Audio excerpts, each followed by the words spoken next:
Hare Krishna. Do anybody would like to sing bhajan today?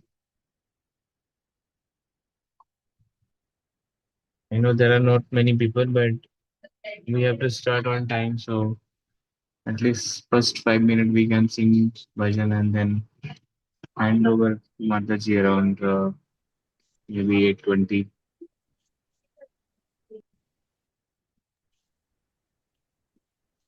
प्रभु जी कहना है। Yes, Mataji, definitely.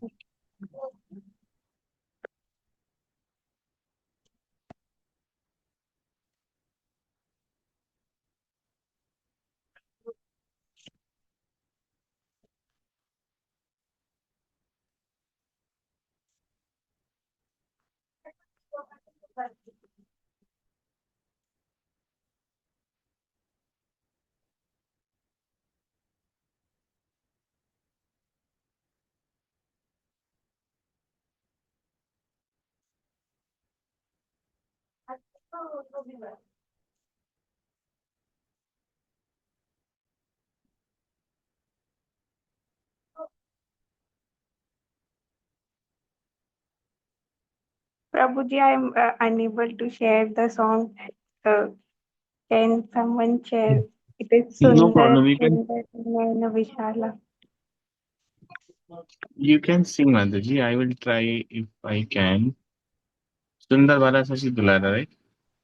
Sundar Kundal Naina Vishala. Sundar Kundara Nayanam. Okay.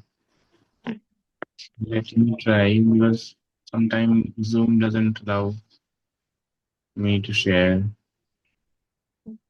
Again, same error. Okay, you can sing Madhuri. Okay, okay. Hare Krishna, प्रभु जी सादर। सुंदर कुंडल नयन विशाला, author is Sri Vasudev Ghosh। सुंदर कुंडल नयन विशाला, गले सोहे जयंती माला, यच्छविधि बलिहारी राधे श्याम श्याम श्याम। कबहु लुट लुट दधी खायो, कबहु मधुवन रास रचायो, नाचत विपिन विहारी राधे श्याम श्याम श्याम। ग्वाल बल संग धेनु चराई, वन वन भ्रमत फिरे यदुराई, कांधे कामर कारी राधे श्याम श्याम श्याम। चुर चुर नवनीत जो खायो, ब्रजवनिता पाई नाम धरायो, माखन चोर मुरारी राधे श्याम श्याम श्याम। एक दिन मना इंद्र को मार्यो, नखउ पर गोवर्धन धार्यो, नाम पड़यो गिरिधारी राधे श्याम श्याम श्याम। दुर्योधन को भोग न खायो, रूखो साग विदुर घर खायो, ऐसे प्रेम पुजारी राधे श्याम श्याम श्याम। करुणा कर द्रौपदी पुकारी, पट में लिपट गए बनवारी, निरख रहे नर नारी राधे श्याम श्याम श्याम।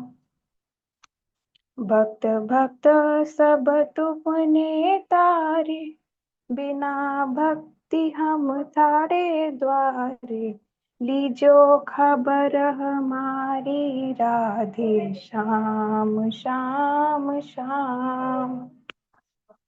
अर्जुन के रथ अंक नहारे, गीता के उपदेश तुम्हारे, चक्र सुदर्शन धारी Radhe Shyam Shyam Shyam. Prabhuji, should I read the translation also? Yes, Mataji.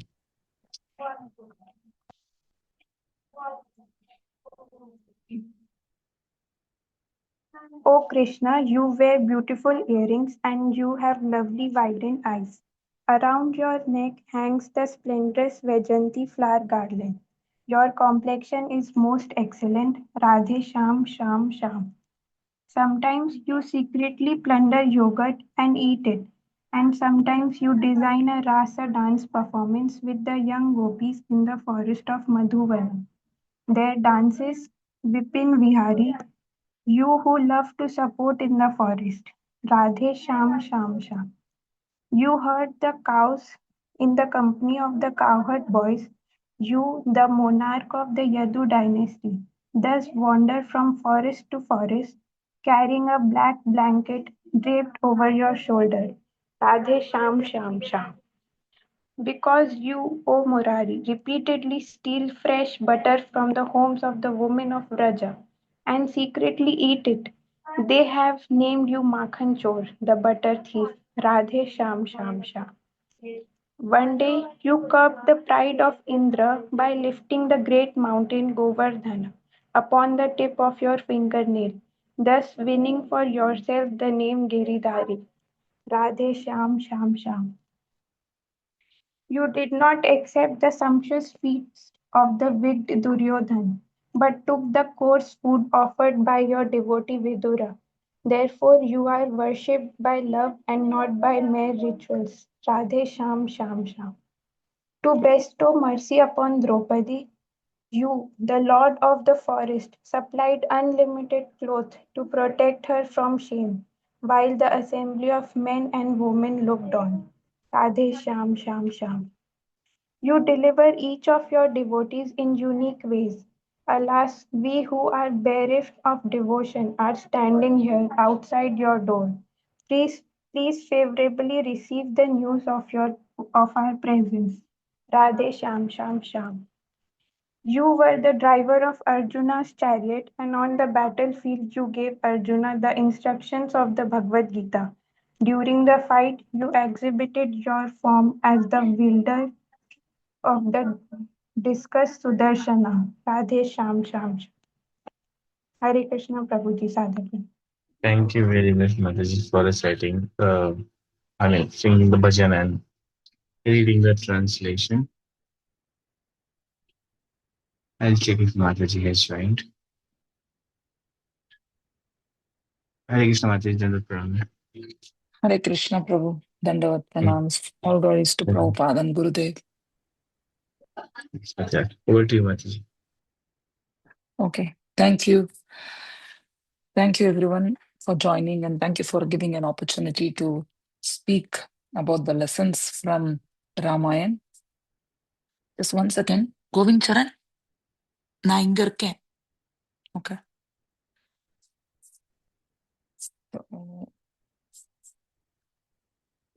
Om Namo Bhagavate Vasudevaya. Om Namo Bhagavate Vasudevaya. Om Namo Bhagavate Vasudevaya.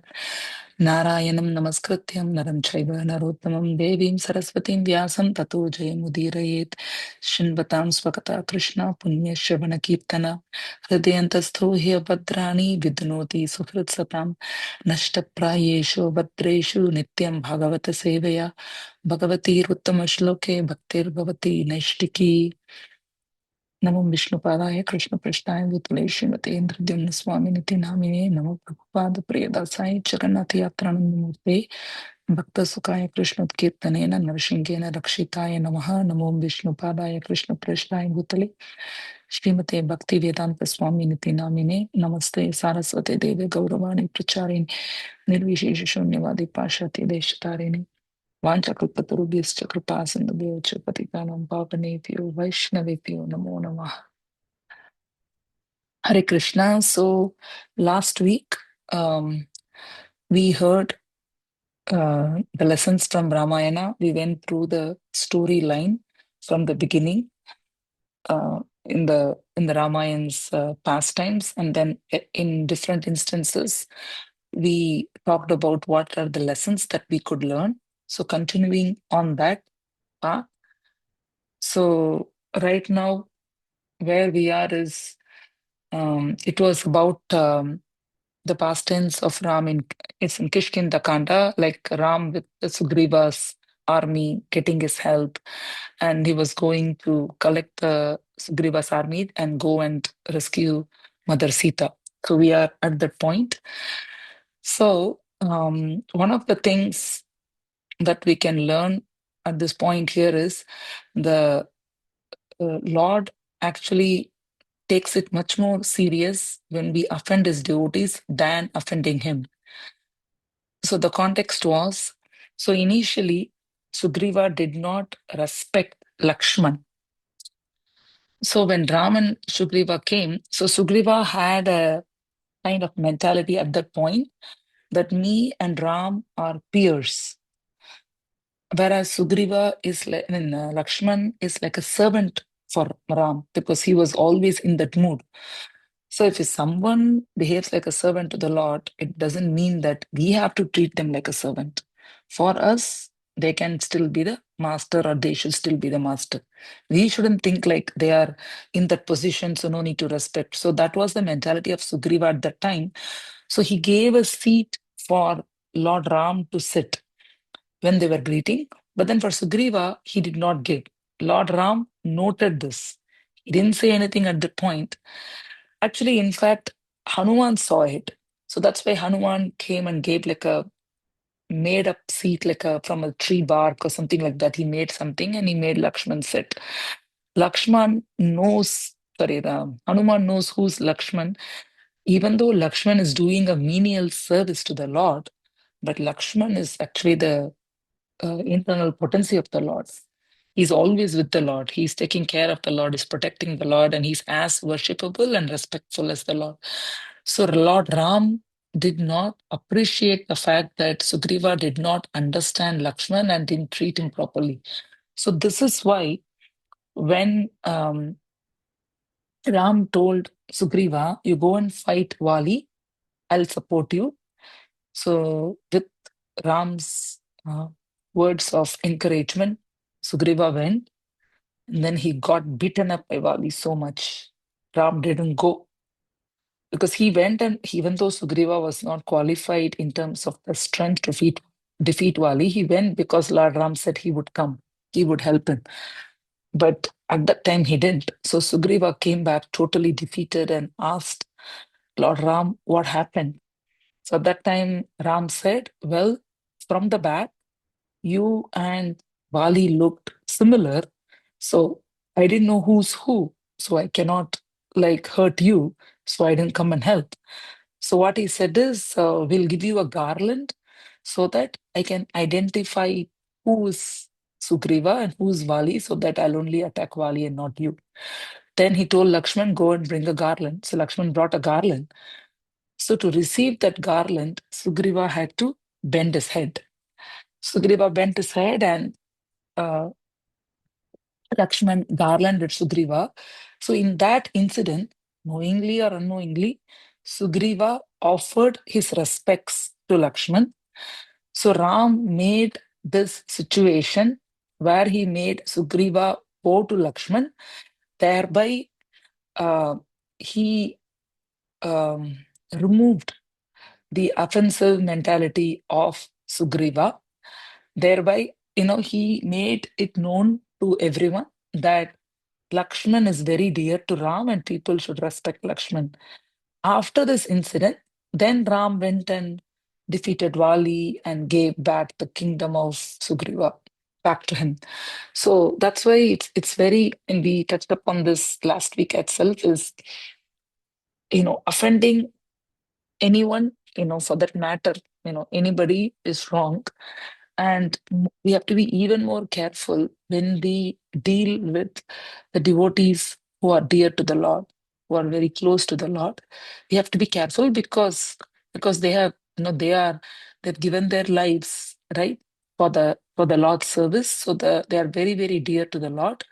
So we need to be extremely careful in our dealings, in our interactions with them, that we should not offend them in any way. Rather, we should try to serve them and glorify them. Going ahead, um, so now Sugriva and the Vanara army, so what they first decided is, first we need to see where is Mother Sita, instead of taking the whole army and going and trying to search. So they thought, let's send Hanuman to go and find, because they know based on the direction that Jatayu gave, that in southern direction Ravana went. So let's send Hanuman and try to find, because they all came to the ocean, the border. And then so they said, okay, let's send Hanuman across, and then we'll find out if Mother Sita is there, and then we can go with the army. So they all made that plan. But then Hanuman was standing there, and then he was thinking, how am I going to cross this ocean? I am just a monkey. So at that time, Jambavan gave confidence to Hanuman. Hanuman did not remember his powers. So Jambavan reminded Hanuman, Hanuman, you can cross this ocean. If at all somebody is able to cross, it's you. You can do it.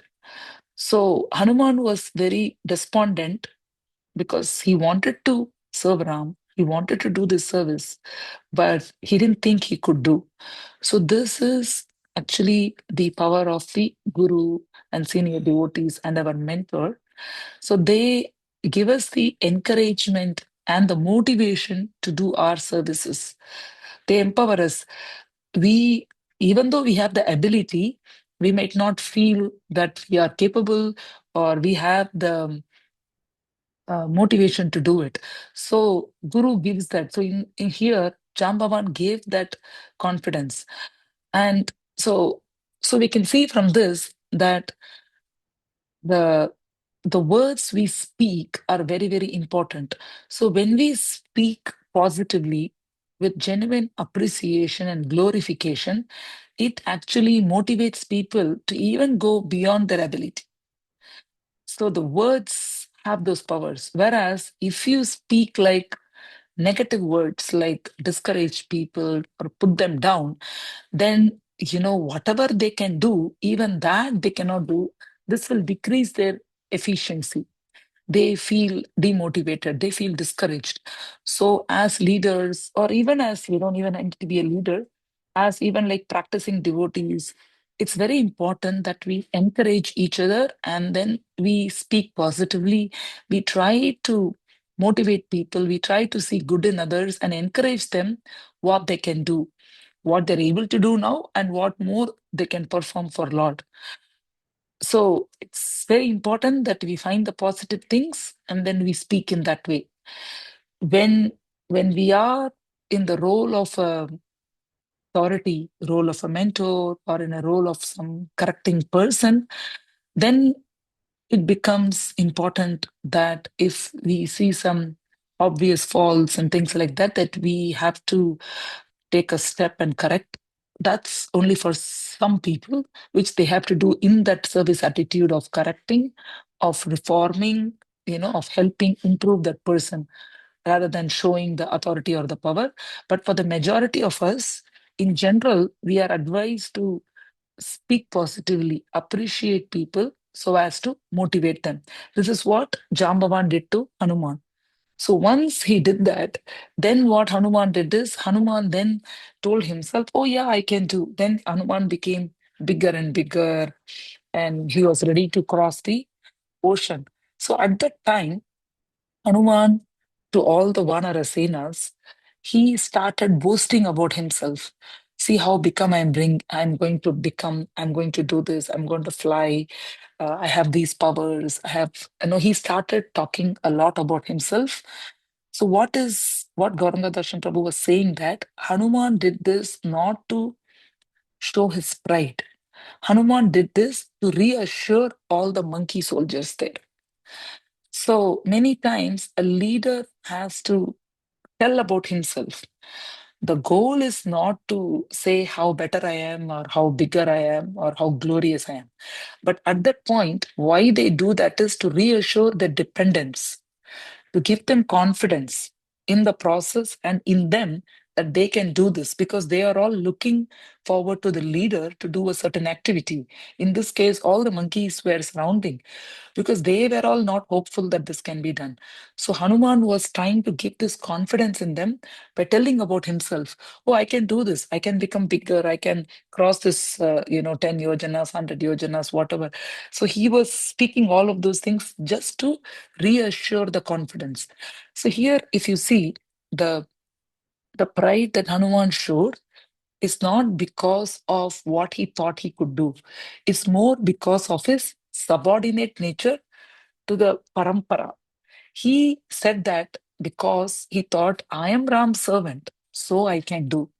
Ram has empowered me to cross the ocean. That's why I'm going to be able to do. So the words he said is because of his confidence as a subordinate to the disciplic succession. That's the reason Hanuman boasted like that. So that's very important. The boasting shows our confidence in Guru, our confidence in Krishna. Similarly, if you see, Parikshit Maharaj did this when we read this in Srimad Bhagavatam in the first canto, when the cow and the bull were like so despondent, who's going to serve us, Kali has come, what is going to happen. So at that time, Parikshit Maharaj told so many words. Don't worry, I know who are my predecessors. I'm coming from the Pandava dynasty. So and so is my grandfather. My grandfather is Arjuna, this and that. And Parikshit Maharaj said so many words of self, apparently self glorification, but those were said to give confidence to the despondent cow and bull. So Hanuman is saying similarly here. So Hanuman thought himself as a representative, not as a replacement. He is a representative to Lord Ram. So the messenger or the instrument, the person who's acting as a messenger, should make it very clear to himself and to others that he is acting as a representative here. He is Ram's representative. So he is giving confidence to all the soldiers. It's very, I mean, this word is used. Hanuman thought himself as a Ramaban, an arrow that Ram is sending for the service. So Hanuman considered himself. So we should consider ourselves as the proper representatives of the disciplic succession, of our seniors, of our mentors, of our guru, of Krishna. So that's the right attitude when we do a service. So we should think the service is done through me, not by me.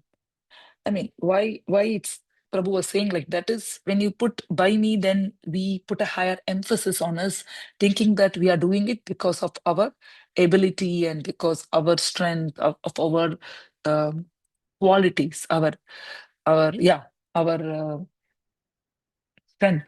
Whereas what is important is we should think is the service is being done through me. I am just an instrument. I all my glorification is just that. Sorry, not glorification. The qualification is that I am fortunate. We shouldn't think that I have this and this power. I'm doing this because I'm better or whatever. The only thing is we were chosen. Why you were chosen? That's a causeless mercy of the Lord. We were fortunate. We can't think we are better. We can think that we are more fortunate than others. So we have been chosen for the service. See, service, when we are given a service, it's a privilege. Let's not think that, oh, I'm being chosen for it because I'm better than 10 other people. That might be. But for our consciousness, it's important to think that the service is given to me as a causeless mercy by the Lord and his devotees. So let me do this service in the mood as an instrument, as a representative. That's the right consciousness to do a service so that we don't become proud and we don't think too much of ourselves. Rather, we should focus on the service and think ourselves as a instrument, as a representative. If you remember, that's how Prabhupada taught. right? When he was crossing Jaladuta, Prabhupada said, I am just a puppet. Make me dance, make me dance, make me dance as you wish. Prabhupada, at that time itself, had given up everything, given up family. He has the mission of his spiritual master as the topmost thing in his mind. And then he was so determined to come to America. He already did so much and he was so advanced in his consciousness. But Prabhupada thought himself just as a proper instrument of his guru, his Divine Grace, Bhakti Siddhanta Saraswati Thakur. You know, all he said is, I don't know why is Krishna bringing me through this ocean to cross, to come to America. All he said is, make me dance. I'm just a puppet. So that's the right consciousness that we should try to be in. This is what we should cultivate when we are given a service, when we are doing a service. And then Hanuman, in the story, then Hanuman started flying across Lanka, I mean, across the ocean. So at that point, he met a person called Mainaka. So this Mainaka, she was telling Hanuman, Hanuman, you have a long way to go. Why don't you take some rest, in this mountain? She's representing a mountain. You have a long way to go. Why don't you take a rest? It might seem very natural, when Hanuman was, going through that because it is a ocean and Hanuman was flying, that he needs some rest and relaxation. But Hanuman told her that I have this goal to achieve. I need to cross this ocean. I need to find Mother Sita. I have to come back and I have to relieve um, Ram's worry, because Ram is worried that where is Mother Sita? So I need to come back and then Ram has to take the soldiers and then we have to go and rescue Mother Sita. I have this huge mission. The time is short because Mother Sita is suffering. We don't know what's happening. Actually, we don't know what's her situation. So it's a very, very precarious situation. I don't have time to rest and relax and take breaks. So basically, what we can learn is we need to be very focused in our service. We cannot take like random breaks and relaxation. And we cannot be inconsistent and irregular in our services. When a service is given, we need to plan based on the deadline given, based on the task given, based on what is being told, depending on the situation, the urgency, the importance. And we need to be extremely focused in our service. Even though there might be many things to allure us while doing a service that, it's okay, it's not that urgent, let's relax, let's take, and let's do it on our own pace. No, we should tell ourselves, who are we? We are servants. And the servant's duty is to do as per the instruction given by the Lord, and our duty is to please our master. So my master is to given. So this is the timeline given. So I need to plan and I need to do that service. So if we are not diligent, we become complacent, we become lazy, and then Maya will give us 100 excuses saying, oh, you have done a lot. Let's take some time off and let's do something else. And it makes us feel lethargic and all of that. So it's very important that we remain in our service. So Chila Prabhupada also gave this example to us. He felt extremely urgent, and determined. Even though Prabhupada, apparently, if you see the time that he came to America and the time he met his guru, there was quite a number of years he was preparing for that mission. But he never forgot the urgency of the mission. At many times his friends used to say, first, let's release India from the clutches of British and then we can focus. Prabhupada said, no, this cannot wait. This mission cannot wait. He always remembered the mission. He was very, very determined. He knew the urgency. He knew the importance that I have to cross. I have to go to America. I have to establish this worldwide society. Prabhupada was extremely conscious of the goal. So that's the Vaisheshika Prabhu also tells in his classes that put the goal. We always need to know the goal. Only when we have the goal, then we can plan and go towards the goal. Then we need to know what we need to achieve, when we need to achieve. We have a clear guideline as to how we can achieve that. So that's why Hanuman also showed here that the time is short and I have a huge goal. So I'm sorry, I cannot rest now. So then he continued. Then he met a demon. The demon name is Surasa. So this demon said, Hanuman, I have got a boon from Lord Brahma that anyone who crosses me should become my meal. So there is an important point that Prabhu was saying here that Hanuman, when he heard that from Surasa, he felt, oh, this demon has got the boons from Brahma. So Brahma's boons are very important. So I need to respect the words of Brahma. So then he started talking to Surasa how to fulfill her boon. Because Hanuman did not forget the etiquette. Lord Brahma is a very important authority in the disciplic succession. He's a very senior person. So Prabhu was saying that sometimes when we are very anxious or when we are very hasty, when we are hurrying, we forget the etiquette to respect our seniors. So he said this is an important point that we can remember here that Hanuman did not forget the etiquette. He understood the value of Brahma's moon. He understood the position of Brahma. So he stood and spoke to Surasa as to how to respect the boon that Brahma has given her. And he was thinking, and at the same time, how that I cannot not get delayed. Want me to come there? How that I cannot not get delayed in my mission of rescuing Mother Sita. So he was making that deliberation. So the lesson that we can learn here is let's not forget the etiquette. I mean, we can use our intelligence, but we need to respect and follow the etiquette when we are doing our mission. So then Hanuman was thinking how to satisfy at the same time that I cannot waste my time.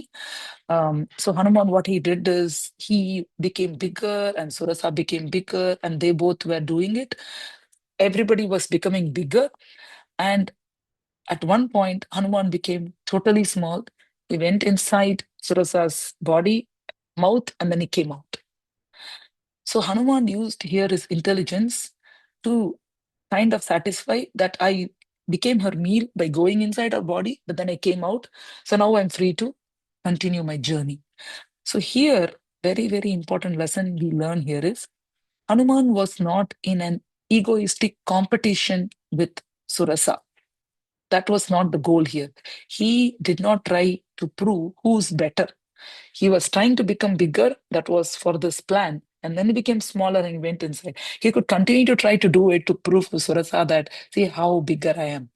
But that's not the goal. The goal there was I have this mission of my Lord. I have this service of my Lord.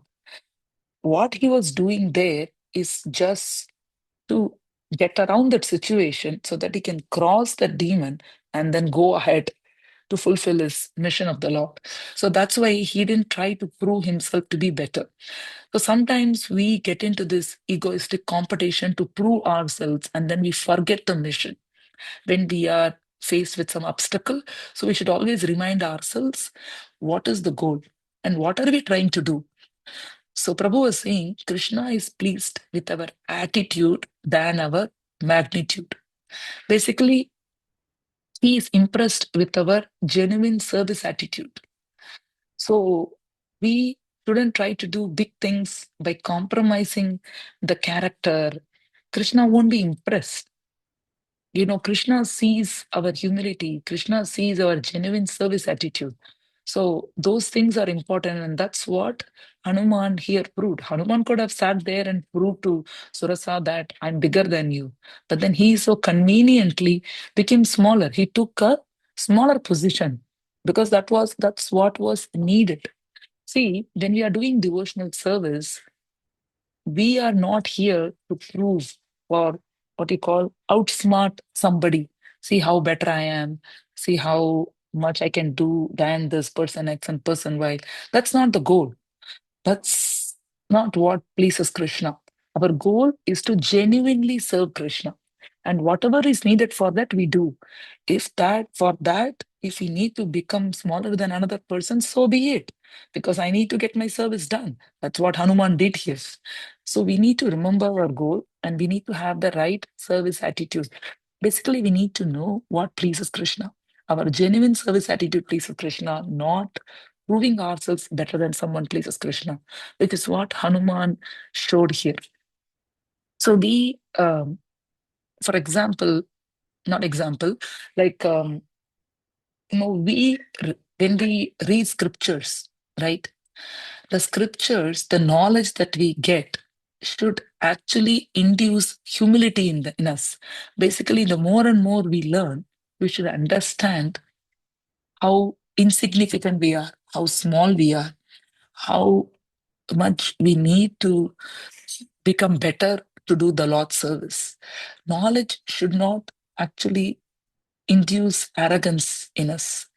Then that means we are more ignorant. When knowledge induces humility, then actually we get the realizations needed to serve the Lord. So that should be the goal of acquiring knowledge. Knowledge should be to understand more and more our shortcomings and to give us the intelligence how to conduct ourselves so that we perform the service of the Lord in the best way. That's the goal of acquiring knowledge.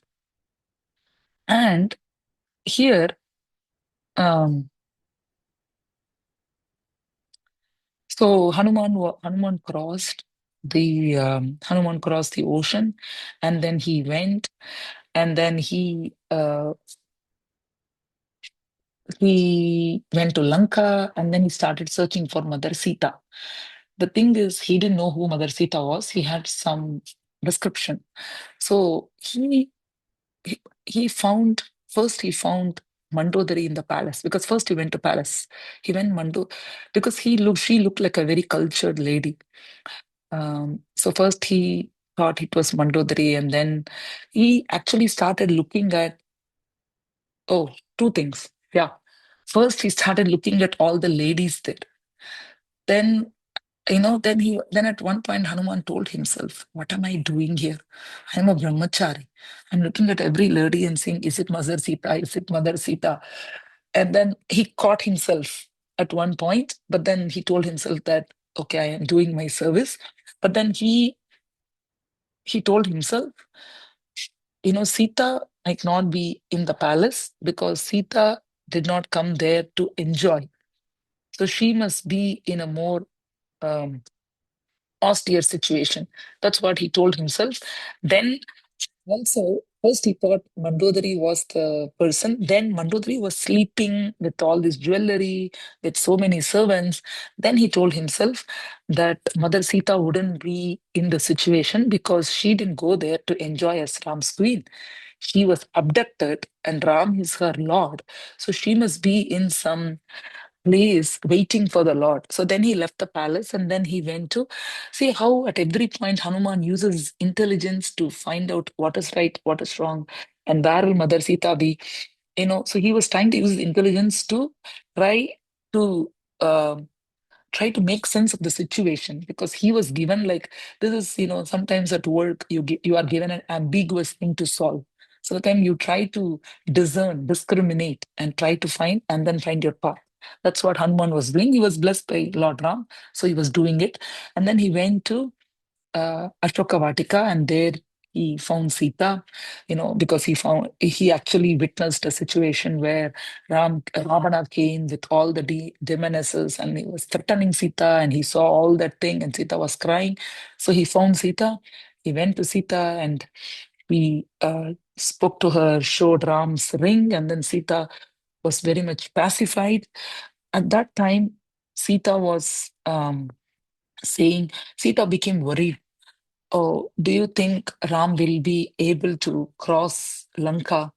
Isn't Lanka very far away where Ram is? Because Sita was in that mood at that time. She was very anxious. She was like waiting for Lord to Ram to come and release her. So she was expressing to Hanuman. I mean, she expressed many emotions. It was one of them. oh, will Ram be able to cross it, and things like that, because she was worried. So at that time, the lesson what Prabhu was trying to say is Hanuman put himself lower there. Hanuman told Mother Sita, I am just a messenger of Ram. Generally, they send a weak person as a messenger. If I can cross, Lord Ram can definitely cross. So Prabhu was pointing out to the Vanara soldiers before crossing the ocean, Hanuman boasted about himself. He told that I can do this, I can do that, I can cross, I can the biggest of the biggest, and all that. There he did that because he needed to give confidence to the Vanara soldiers in him to boost their to give them reassurance. So he boasted. Whereas here, what he needed was to give confidence to Mother Sita that don't worry, this is just like a plaything for Ram to cross. He needed to give assurance to Mother Sita here. So the situation was slightly different. So what Hanuman did is, according to the situation, he put himself down. So when the devotee praises himself or put himself down, both are for serving. It's for the purpose of serving the Lord. So he does according to the circumstance. So Hanuman did it very nicely. Here he put himself down, there he glorified. So ultimately, we need to what we learn from this is one thing is for us to learn that what we should behave according to the time, place, and circumstances as it's needed for the service. And the another thing we can learn is when somebody does like that, let's not judge them. So they might be doing it for a purpose. Sometimes it's obvious to us, sometimes it might not be obvious to us. So we should see their emotion, we should see their intention. That's more important. Let's not judge by the words they are speaking because it might not be clear to us. We need to be very careful and cautious not to judge. So those are the two lessons we can learn here. And then, so after that, Hanuman, he went and uh, met Ravana, because Hanuman voluntarily let them put fire to his tail, and then he went and met Ravana, and then he told Ravana that Ram will be coming very soon, and then he came back and then gave the news to Ram, and then relieved Ram's anxiety that Sita is there on the other side. So then then Ram told all the soldiers and everyone, told Sugriva, now we have to cross the ocean. So Ram went and prayed to the ocean god that let us cross the ocean. So for as we know that the ocean god did not even respond for 3 days. So Ram got angry at the ocean. So then the ocean god said that please build a bridge. So one might think that why does Ram need to build a bridge? Ram is so powerful. He is Supreme Personality of Godhead, and the Ocean Lord is his subordinate. So Ram can just cross and walk on the water and cross with his army and go there. Why do you need to do this? So the fact is, the Ocean God is actually a servant of the Lord. As a devotee of the Lord, he wanted for generations to praise the Lord. So he did this because this bridge building itself is a big thing. Many people even now talk about glories of Lord Ram as how how everybody wrote the name of Lord in each and every stone, and the stone floated because of the Lord's potency. So basically, devotees always want the Lord to be glorified. So that was the tendency of the ocean god. Even though he could have done it, at that time, this pastime, this whole pastime of building a bridge with stones came up because the devotees wanted the ocean god wanted Lord Ram's glories to be spread everywhere, because that is, as we know, right? Even though we speak about it, it's just such a very nice sweet pastime where Lord engaged everyone. He engaged the squirrels, he engaged the monkeys, he engaged big big big vanaras like Hanuman and Sugriva and Angada and everyone. So that's why this pastime happened, to build a bridge to spread, to glorify Lord Ram more. And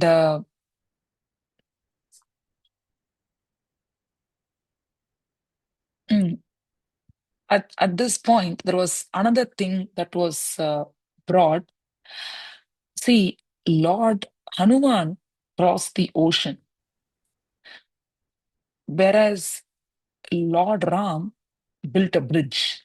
So Prabhu told one point here is Lord actually takes so much pleasure in glorifying his devotees. So he, by Hanuman, um, see, Lord did not think that Hanuman is my servant. He flew over the whole ocean, whereas I am the supreme Lord. I actually have to build this bridge and then walk the bridge. The Lord did not think like that. Lord always, in throughout, Ramayana, Mahabharata, we have seen so many places that he takes so much pleasure in putting his devotees get credit. He gives importance to them. Our Lord, Prabhu says very nicely, our Lord is not an insecure Lord. He doesn't need to prove himself, whereas he takes so much pleasure in letting the devotees glorified. For example, Lord made Arjuna, Yudhishthir, they be glorified. He took the humble position as the charioteer, right there and there. Lord Krishna took a low profile in Mahabharata. He gave importance to Arjun. He gave importance to Bhima. You killed, Duryodhan. He could have defeated him. In fact, he already defeated everyone. But then he made all of them be glorified. All of them act as instruments in that war so that they all be glorified. So Lord takes so much pleasure. So the Prabhu was saying that there is great ecstasy actually in encouraging another devotee in devotional service and taking a low profile. This many devotees do it throughout the history. Actually, there is so much pleasure in that. We might think that there is pleasure in doing a high profile service, but actually there is great pleasure in doing a low profile service. I think we talked about this last week, right? About Jayananda. Was it last week? Yeah, Jayananda Prabhu, even though he's like known as the what he called founder of Ratha Yatra in ISKCON, he drives cabs, he takes trash in the temple, he does all these menial services. Basically, whatever is needed in the temple, he would do it.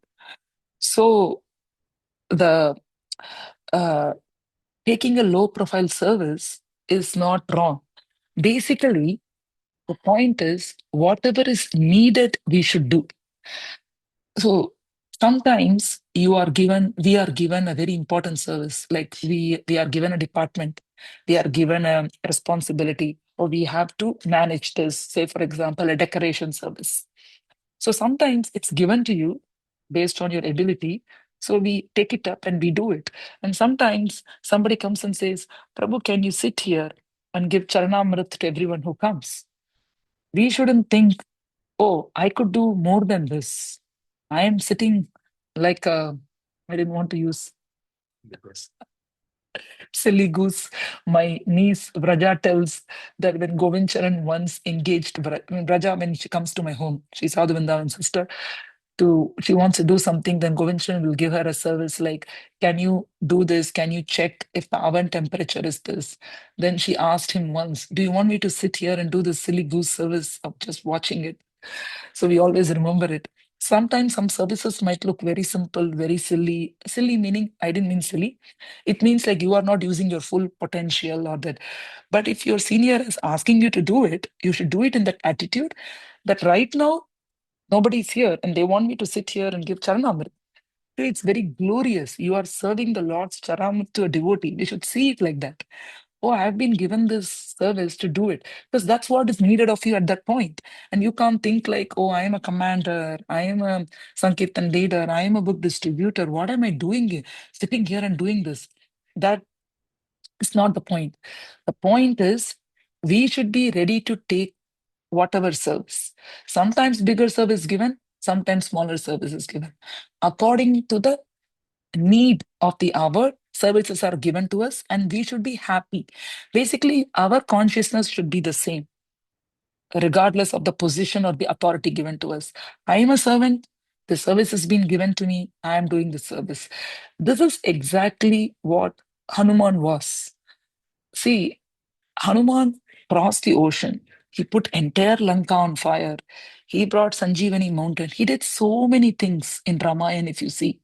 Whereas in the Mahabharata story, Hanuman was just on the flag, because that's what was told of him.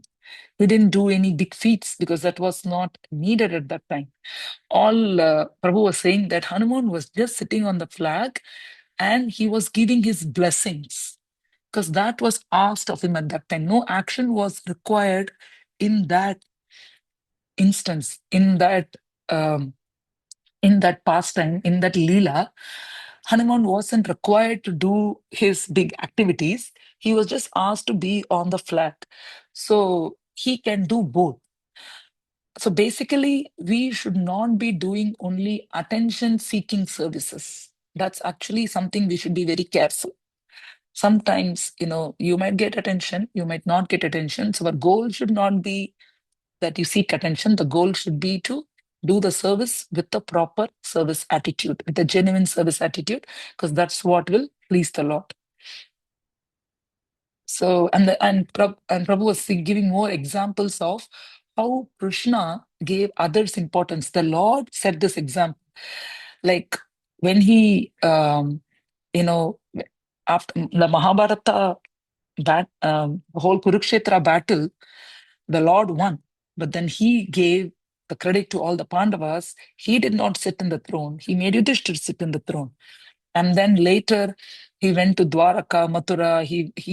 He won all the demons there. And then he went to Dwaraka. He made Ugrasena sit in the throne. He didn't sit in the throne. So basically, the Lord always likes to give credit to others. So similarly, we can follow this example of Lord Krishna. We can follow the example of Hanuman, and similarly um, have that mentality. So, there was another point here. After this in the story, um, Vibhishana, he comes and surrenders to Lord Ram. So Vibhishana is coming to Lord Ram. And then at that time, Ram asked many people, what do you think of this? So Ram asked Sugriva, Vibhishana is coming. What do you think? So Sugriva said, I think Vibhishan is coming to kill you. So we should kill him. And then Ram asked Hanuman. And Hanuman said, uh, Hanuman had actually seen Vibhishana before, because when he went to Lanka, at that time, Lord Ram, Ravana was trying to hurt Hanuman, was going to kill. At that time, Vibhishana he gave sense to Ram, he is a messenger. How can you kill a messenger? This is not our dharma. So he tried to talk to he tried to talk to Ravana. So Hanuman had already seen Vibhishana's attitude and behavior. So Hanuman told Ram that also look at Vibhishana. He looks so sattvic, so simple. I don't think he's coming to kill you. We should give him shelter. So here, if you see, both of them had totally different opinion. See, Sugriva was saying that based on his role and his knowledge, he didn't know about Vibhishan. He was telling, as the leader of the Vanaras, he has come with Ram with his army to rescue Sita, to defeat Ravana, and then take Sita back. That was his role. So in that role, he saw that as Vibhishana being a threat. And his intelligence was limited. Whereas Hanuman had more information. Hanuman had seen Vibhishana before. He had prior knowledge about the qualities of Vibhishan. And also Hanuman in general was more intelligence. The Lord gives, right? We all are endowed with different levels of intelligence, based on past karma and other, faculties. So Hanuman was more intelligent also. So Hanuman had a better knowledge. So they both had difference of opinions, but both of their had a goal. Both of them goal and focus was to please the Lord. So, and then Ram said, Sugriva, no, that's wrong. What he said is actually, anybody who comes to surrender to me, I will accept him. Even if Ravana comes and tells that I'm yours, I'll accept him. And in this case, Hanuman is right. Vibhishan, doesn't have that attitude. Vibhishan is genuine. He's coming to surrender. So when Ram told that, immediately Sugriva accepted it. Prabhu was saying that is the flexibility of a devotee, of a leader. He did not say that I am right, Hanuman is wrong, I am the king. Whereas Hanuman is not a king. Hanuman is just a person in my army. So my words should have more um, credibility. Sorry, Raju call pandra. So he did not feel like that. He didn't feel like, you know, he didn't feel any enmity over. See, sometimes when two devotees are asked to give opinion and one devotee's opinion is chosen, sometimes this person feels that why my opinion is not taken? Why is this taken? There is some jealousy, there is some, enviousness, all that can creep up. It happens. So here, if you see such a nice relationship between Sugriva and Hanuman, neither Hanuman thought, I am better. See, my words were taken. Neither Sugriva thought, I am like, see, like, even though I am a king, mine is not taken. No, they both had the intention to serve Ram, but their proposals were different. So Prabhu was saying, sometimes when multiple devotees are engaged in a service, their working styles might be different. They might have a different way to do certain things. But then there can be differences, but that should not disrupt our relationship among each other. We can have differences, we can have disagreements, but then it's very important that we come together and then we sort out the differences. We should not become inimical towards each other. Our relationship should not be affected. We should then focus as to, oh, we both of us, our goal is the same. We want to serve the Lord. We want to do the service. Basically, it's just that we should try to come to a consensus and try to do what will work for that service. So this is very important. This is what we can learn from the way Hanuman and Sugriva behaved. And Sugriva immediately changed his opinion. He did not hold on. Sometimes what happens is people hold on to their ideas because it hurts them to be proven that my idea is not considered. So they might have the intelligence that idea is better, but then it hurts our ego to give up our idea sometimes. Oh, I gave this idea. This is mine. This is mine. So I need to somehow prove that my idea is better. So we need to, these are all anarthas in our heart. So we need to tell ourselves, yes, I had an idea, but according to this understanding, according to this situation, that idea is better. So let's both work on that idea. I should put my effort in implementing that idea rather than holding on to my, thoughts or my ideas. Because see, who gives the idea is not important. How that mission is accomplished. How do we serve the Lord? How do we fulfill that instruction? That's more important. Whether my idea, whether your idea, that's not important. How to do that service is more important. We should focus on that rather than where it's coming from. So here, Ram was there to sort it out. But in our situation, we might not have Ram, right? We might not even necessarily always have a mediator, a senior. So it's very important that we all have nice relationships so that we can work together nicely, even if there is an apparent difference in our working style. We should know to come together to adjust it for the goal, to achieve the goal, basically to serve the Lord.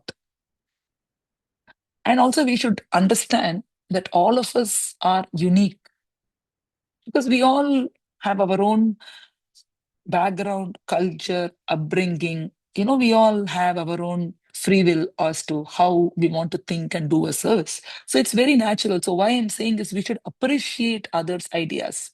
We can't think like so silly. How can they think like that? Where did this idea come from? So, we should not put down others. Like Hanuman here did not think like how stupid is Sugriva. So we should never think like that. We should appreciate the fact that we are all individuals, and Krishna has given everyone certain qualities, certain abilities to serve the Lord. So we should appreciate to understand. Basically, we need to empathize and understand where they are coming from. And if that idea isn't proper, meaning if that idea wouldn't help in achieving the goal in a certain way, we can explain to them without putting them down, but then making them understand that why we need to do this certain way, because this is how things have to be done. We have less time, and basically all those reasoning. The consciousness should be that we appreciate, we understand that everybody is trying to serve the Lord, but our styles are different, and then empathize with them and not put them down, but do the right thing for the service. We all probably have faced many such situation. I have faced many such situation. Not that I have dealt in this way, but then when I heard this class, it made me feel that this is how it has to be done. And this is something, see, we all will be working together in Kartik Parikrama, and I will be working together in Sadhu Sangha with many of the disciples here. And this is actually very important lesson for all of us to learn and practice, because we interact with many devotees in many services, and we all have very different, many times many different ideas. In fact, me and Govindcharan have exactly opposite ideas many times. And it's very hard sometimes to reconcile, but then we try to do it, for service to be done for Gurudev. Um, so another thing is, so Vibhishan came, Ram accepted Vibhishana's surrender. So one point Prabhu was telling here is, Vibhishana did not surrender based on external calculations. So devotee surrender is not dependent on external calculations. Like he didn't think like, oh, I know that Ravana is going to be defeated, Ram is going to win.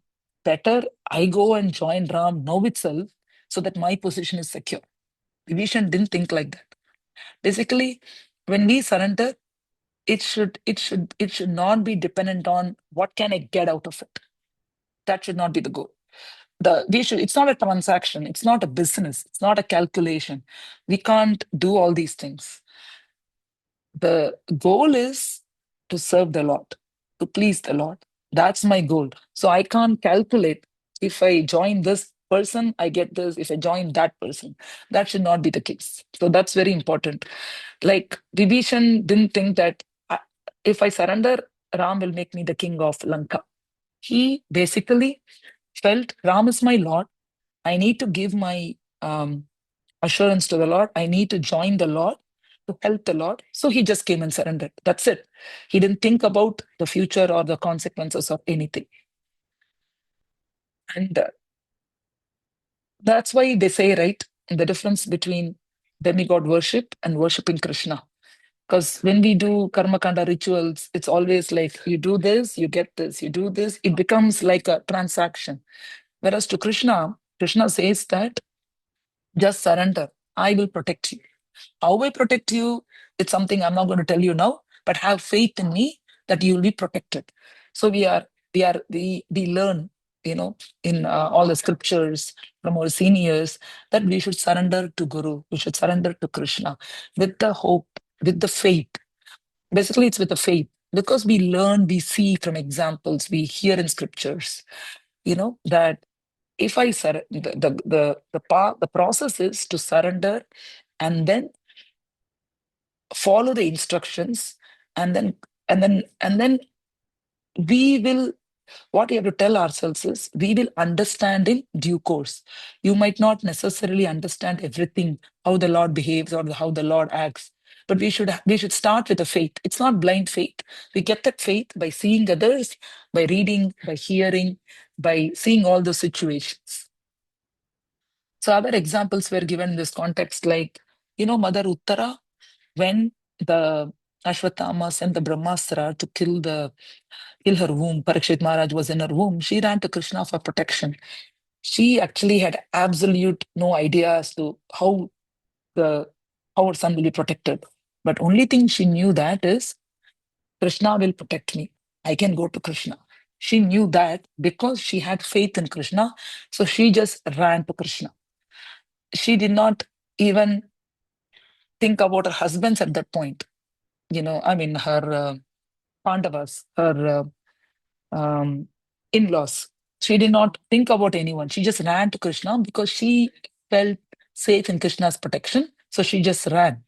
So that's how these we have seen from this example of devotees surrendering to Krishna, they don't, they are not, it's not based on prior calculation or anything.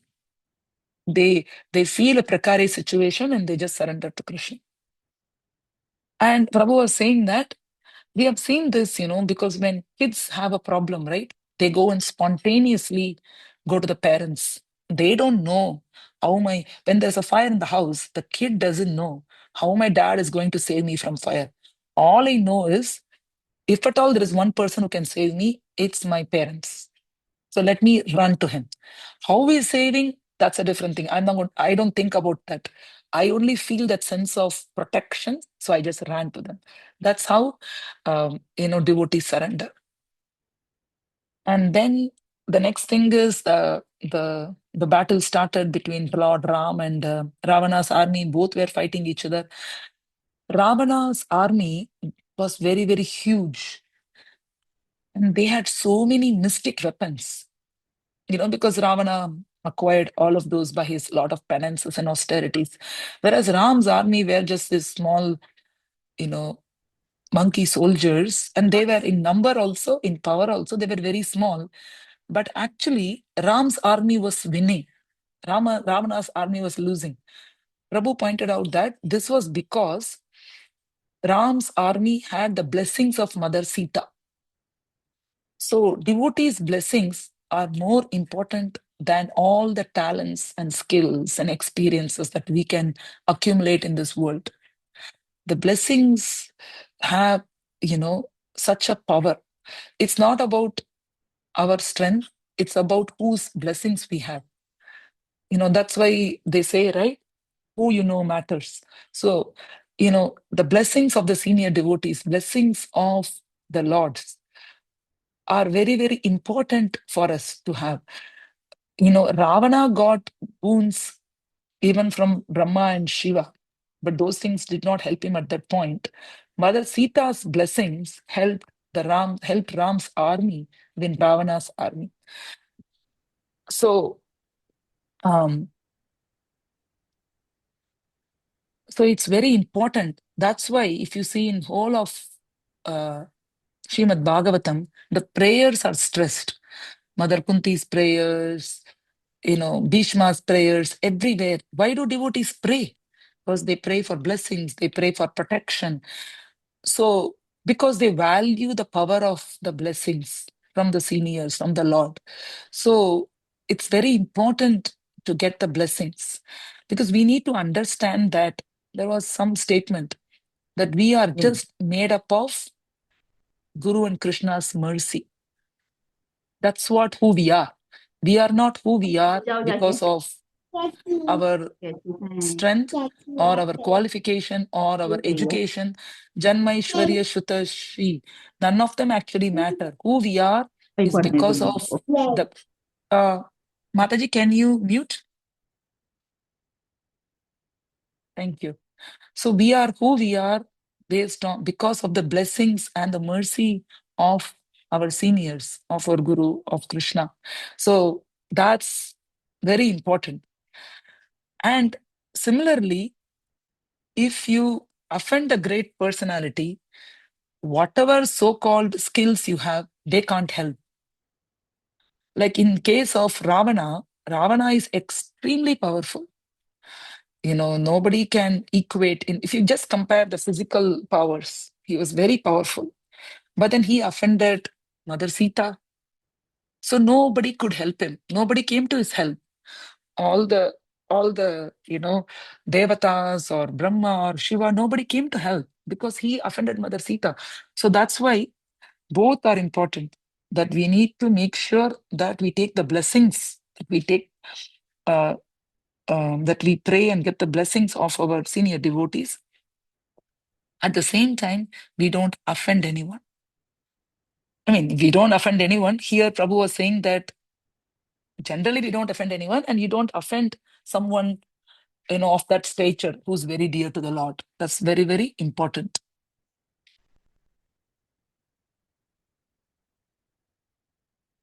So we have seen the examples, right? Like Prabhu gives more example of Lord is never pleased when someone offends a Vaishnava. We have many examples. Ambarish, oh, I think I'm 10 minutes over time, I'll finish. Ambarish Maharaj, if you see in that pastime, right, the Lord did not tolerate Durvasa Muni's um, attitude. So later he had to go beg forgiveness from the devotee. The Lord wouldn't take his forgiveness. Lord said you had to go ask for his forgiveness. So the Lord really takes it serious when we offend a devotee. Same thing with Chaitanya Mahaprabhu that, the Gopal Chapala offended Srivas Thakur. Mahaprabhu was very much offended. We have also seen the famous pastimes of Jagai and Madai. So Lord showed mercy to, even though Jagai was bad, but Jagai saved Madai from hitting Nitai again. So Lord, even between them, Lord showed mercy to Jagai first. And then later, Madai had to beg Nityananda. Then Lord Nityananda requested Lord Chaitanya, and then he gave his mercy. So these incidents um, should emphasize, reiterate the point to us that it's very, very important to not offend a devotee. The Lord won't tolerate it. And if we do offend, it's very important that we go and ask for their forgiveness, for their apology, and try to serve them. I think I'll finish here. And yeah, those are all the lessons I learned from these 3 sessions of Gauranga Darshan Prabhu's classes. Thank you so much for giving me this opportunity to talk. If anybody has any questions, realizations, we can go. Thank you, Mataji, for giving very nice lecture. So these lessons which are related mostly to uh, the behavior of a devotee and the services we do. That's very perfect. So actually, all these things we learn in the Chaitanya Leela also, that how a devotee should behave and how he should serve. So we'll take the realization. So devotees can raise their hands and then we can go. It's now Prabhu. Please go ahead. Hare Krishna. I hope I'm audible. Yes, Um, Prabhu, you are. Thank you Hare so Krishna. much. Thank you so much, Mataji, for yet another session, taking out the time and completing what we had done last week. My question is, I just had one question. Like these lessons are really profound. Having like heard the entire class today, um, and having taken these from a shastra, specifically an itihas, where we are practically learning from the Lord and their devotees directly. How their conduct is. Sometimes it happens that when we are trying to apply these teachings according to Desh Kal Patra, time, place, circumstances, the interpretations can also vary from devotee to devotee. Because even one pastime, it can have like multiple teachings. So that I believe sometimes creates conflicts. So in such situations, one can get to hear things like, okay, Shastra is there, okay, good, but you don't know how practical things work on grounds. So it sounds as if Shastra is not practical at all. It's just bookish knowledge. So my question is, now that you've taken out these practical applications from Shastra, so many lessons that you've shared, how does one really apply these practical lessons in their life? Like, what's the procedure? That's what my question is. Yes. One second.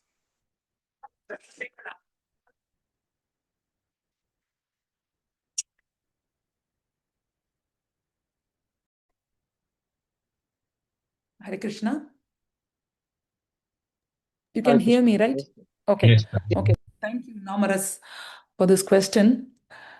I mean, Shastras don't become impractical, but we need to apply according to the time, place, and circumstance. That's why we have this trio, right? Guru, Sadhu, and Shastra. So, as you say, we can also be not bookish. We can take the Shastra, and then if it seems to be contradictory, that's why we have the devotees to consult with and our seniors and spiritual master to consult with.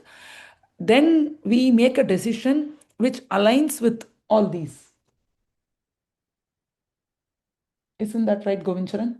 If apparently if we try to apply exactly, like for example, um, here Hanuman was, boasting, right? In that situation, it was necessary, it said. If you see, even in Shastra, people do multiple things. That's what I've seen. There also, based on the situation, it changes because the ultimate goal is to serve the Lord. Hanuman put himself menial and Hanuman boasted. He did both. The same person exhibited two opposite traits for two different situations because whatever was needed at that time he did it. So similarly we learn these principles and we need to use some level of discrimination to decide how to apply that in that particular context. And if we find our discrimination not correct or creating a conflict, then I would suggest that we consult devotees and other seniors so that we can apply the right principle at the right time.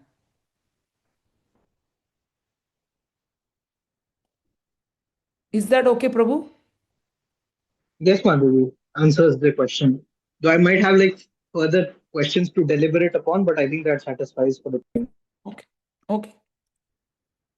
Thank you. Again, it's more easier said than done because every situation is different. We all are different.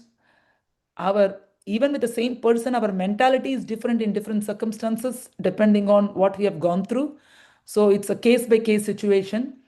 We just hope that we take all these. See, basically, in all these lessons we learn, what we want to do is we want to remember them and hope that they come to us at the right time in life to make the right choices. Thank you. Yes, Kumar Harsh Prabhu. Hare Krishna Mataji. Thank you for the very wonderful realization field class.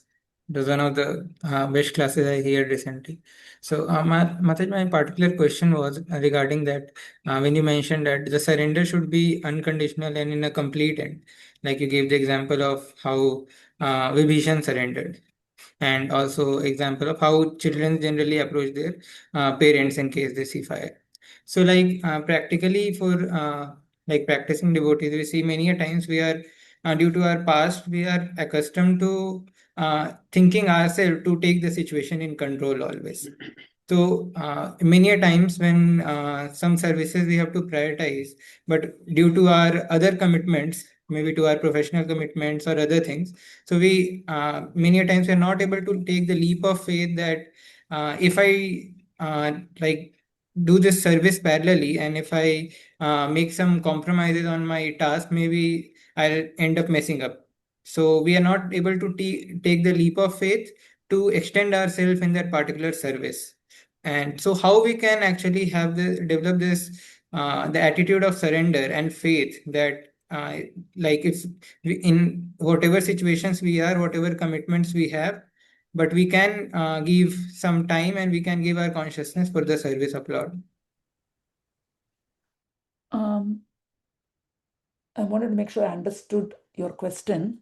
So you are saying that we are not able to give ourselves 100% to a particular service because we have our own ways of solving it? Because like to simplify with an example, Mataji, for example, a person is a student, so he has some services, but he is not able to take up more and more services because he is fearing that if I take this up, so I'll lose on maybe on my academic side or on my whatever my Ah, priorities are. So how to take that understood. leap of faith and develop the surrender? See, surrender, okay, this is my understanding. Surrender doesn't mean that you give up your intelligence or your discrimination process. So, for example, if a service is given to us, right? So we have to think and plan what is the best way to achieve the goal that's given to us according to what we can perceive. So, if you are a student and say you have to distribute 100 books, for example, you cannot think like, I have to distribute 100 books. If I distribute 100 books, I will automatically pass the exam. That cannot be the case. If for the exam, if you need to say study 1 hour every day according to your plan to get the whatever score you want to go, you need to do it, because it's also because Krishna is not asking us to, at least in our situations, Krishna is not asking us to give up this one and then go surrender to him. There might be some cases, where that's a different story, but I'm just talking about the practicing sadhakas. What I would say in that case is, you do your best, right? Say you have to achieve 100 score, say 100 books, you have to do it in 2 weeks. The marathon date is that. And every day you can only spend 1 hour in book distribution, and 1 hour you have to spend for your education, whatever. So if you are surrendered to Krishna, normally if you in that 1 hour, if you can only do 2 books, if you have faith in Krishna, Krishna will make you do 10 books. He will empower you. But if you have, it doesn't mean that, see, when we hear, when something unnatural happens, not unnatural, something happens that we cannot conceive, then Krishna must definitely have a play in that. We have heard that in the past. Sometimes things happen totally unbelievable. Then we understand that Krishna definitely had a part to play. That's why it happened. So, what I would say that is, see, surrender means you do your best. You have to do the necessary things. Of course, in Uttara's case, it was different. See, an arrow is coming to burn her tummy, and it is Brahmastra. See, at that time, she couldn't think of anything. So, only thing she could think of was this run. So, I hope we don't get into that much of a situation in our lives. So, normally we have time, we have some, resources to think and plan. So, you have to balance with your known intelligence, with your experience, with your this thing, to try to achieve the services that are given to you with the current situation and constraints. And within that, if it becomes, if it looks like it's insurmountable, it's too much, then you pray for Krishna's protection. Pray to Krishna for his blessings, so that he can empower you to do more than what you would normally do, right? Sometimes, people do, at that time when Prabhupada was there, devotees, that's how they did so much in book distribution. Prabhupada empowered them. Normally, if somebody goes like that, they built temples with book distribution, because Prabhupada empowered everyone like that. That's why they were able to all keep achieving the target, and then break the target and achieve more. Like even now in ISV, in Vaisheshika Prabhu, every time he sets a target, devotees break it. They set more target, they break it, because they are empowered. That's how I understand. Govinchan, you want to add? Hmm? Is Mataji, that okay, Prabhu? just Hare Krishna Mataji. Hare Krishna. Just to add, I think you are the right example to, I mean, you could say, speak from your own experience. Like we all see you as, so empowered. It's all about multitasking. What Prabhu is asking, how, like, once we surrender to Guru, Sadhu, and Shastra, how that empowerment automatically comes, and we are able to achieve something unachievable from the materialize. So probably you could give your own example how you're able to do it. That, I mean, there is much more to do, Prabhu, for Gurudev. Only Gurudev and I know how much I'm lacking behind and how much I'm not doing. And yeah, it's ultimately everything boils down to our consciousness. Why we are doing certain things, how we are doing, right? See, we are not here to prove anything. We are here to please. That should be our motto all the time. you know And also I have seen that when Krishna needs something to be done and you just play the role, hopefully we don't screw it up. Krishna will get it done through us. We just play along. We be sincere and we do what is asked of us, and then Krishna will get it done because, he wants us to do it. He wants to give us credit, you know. So, if we have the right intention that the service is given to me and my guru and my seniors, they want me to do this. So, I have to give my best. Again, same thing what we heard from the squirrels and all that. See, sometimes in terms of, in the name of balancing, we could become complacent. That is something we have to be very, very careful. Because many times Maya will give us 100 ideas. Oh, if you do too much, then you will fall sick. If you do this, then as you said, right, you might get scared that if I don't study, this will happen, that will happen. So you need to be honest with yourself. You need to, basically, it's our intention again. Am I taking this to excuse or escape or give a reason to not do it? The thing is, you can tell yourself, you can tell even your friend, your authority, but you can't cheat Guru and Krishna. They know us. They are sitting in the heart as Paramatma. You can give 100 reasons. So that's why it's very important that we be honest with ourselves, we question ourselves, we introspect as to why I am pushing that. Am I pushing it because it's hard, or I'm really pushing it because there is another priority that I need to do? That question we have to ask ourselves. More and more, we need to become honest with ourselves. Then, you will be able to give the, you will be able to come up with the right decisions so that the service gets done in the right way. Thank you very much, Mataji. Thank you. Harleen? Hare Hare Krishna. Krishna, Hare Krishna Mataji. Please accept my humble obeisances. It was a really nice lecture, honestly. Actually, I had one doubt. Like, as you told that we should not judge people, especially when they are expressing their ideas.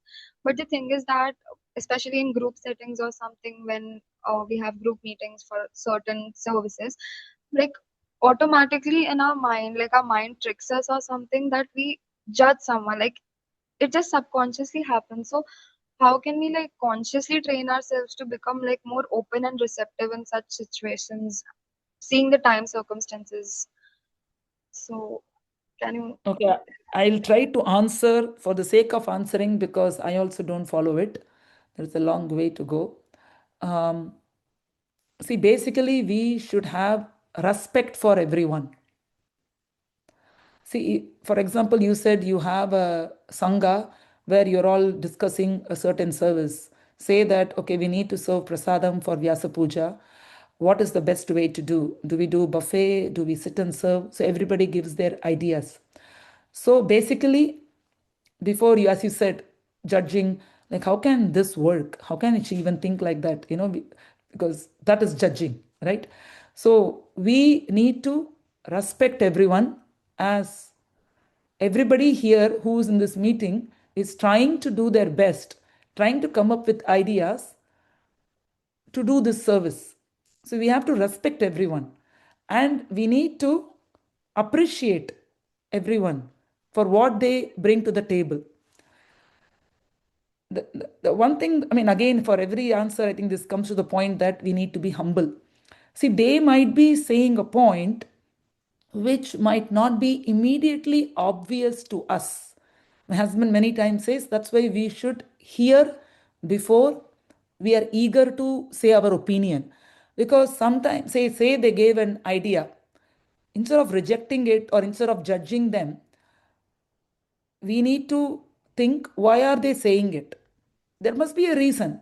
Either it is obvious from their explanation, so either you wait to hear from them, or if it is not obvious, ask in a respectful way. Actually, I don't understand the benefits of this suggestion. Um, from what I could understand, it might have these consequences. Why do you say that? Maybe I am missing something. There is a respectful way to ask instead of judging or concluding that what they are saying is not right, it's not appropriate. So there is a respectful way. So we need to start with respect and start with thinking that I don't understand everything because I'm not, I'm not Krishna, right? I can't understand everything. I can't understand their heart. I can't understand their reasoning. So you have to tell yourself that I have my own imperfections. I am not an expert in everything.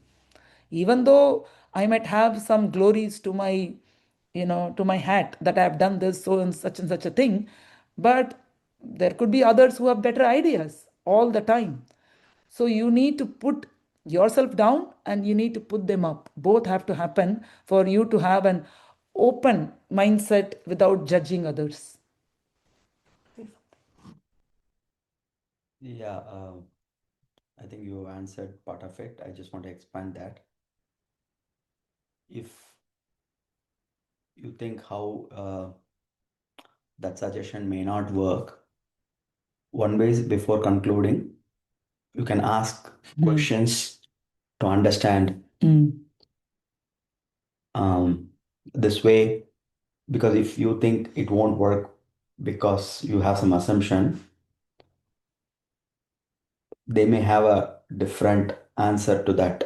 So if you ask it as a question rather than judging, you'll also learn their perspective fully. And then, as Rasika said, you can point your um, concern also and ask them, okay, if we do that, how do you handle this? Then either they have a suggestion better, or they may not have seen the blind spot that you already know, in which case they also are happy that you considered the suggestion. And that may be all that's needed for them to be encouraged to participate. Otherwise, if we just stop them and block them Or brush it aside. Then in future they won't contribute, and we lose that wealth of the diversity that we have in any group.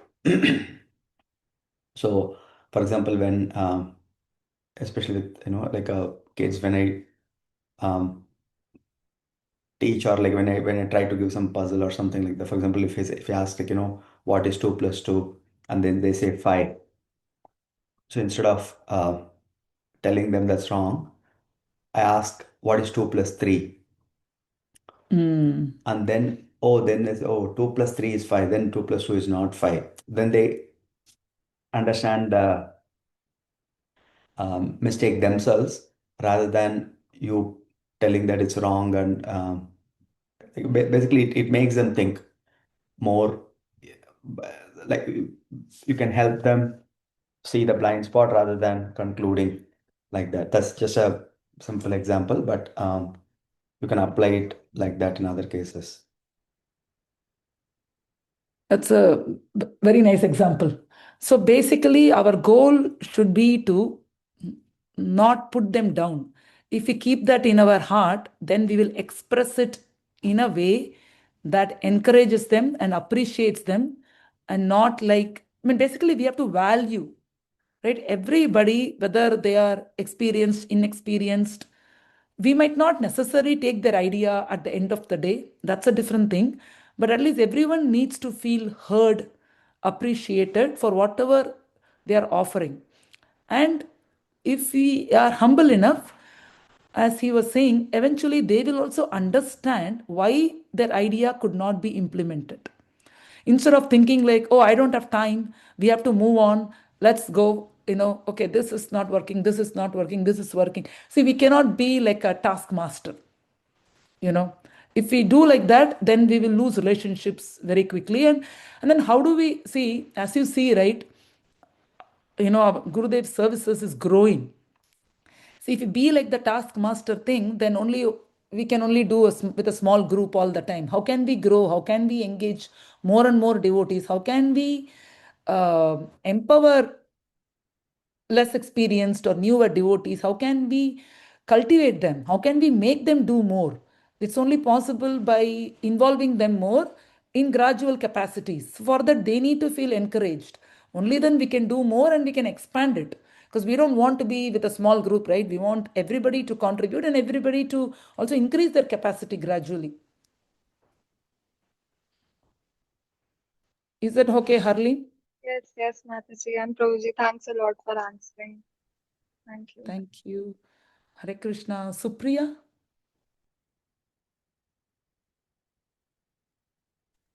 Hare Krishna Mataji, please Yeah. accept my humble Your obeisances. voice is breaking. As you said about ocean services, but wait, Supriya, your voice is breaking. I couldn't hear you clearly. is it audible, Mataji, now? It is audible now. Yeah, let's see. It was audible earlier, but it was like choppy. Why don't you speak now? We'll see.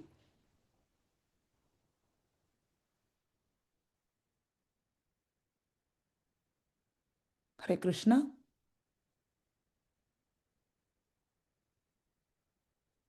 Hello.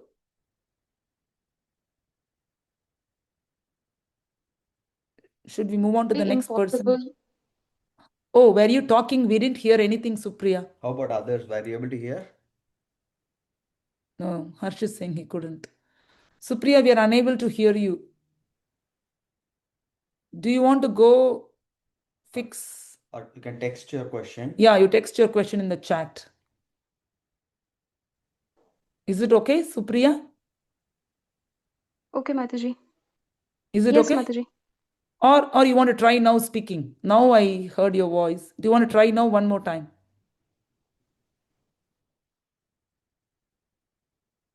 Again, it went blank. Are you speaking? Because My question was, Mataji, am I audible?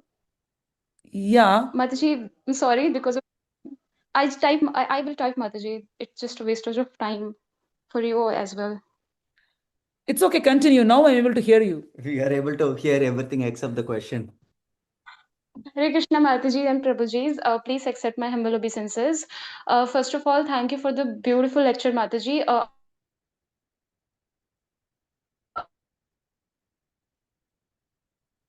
I think Zoom knows Back when you're again. about to ask the question. You type in Mataji.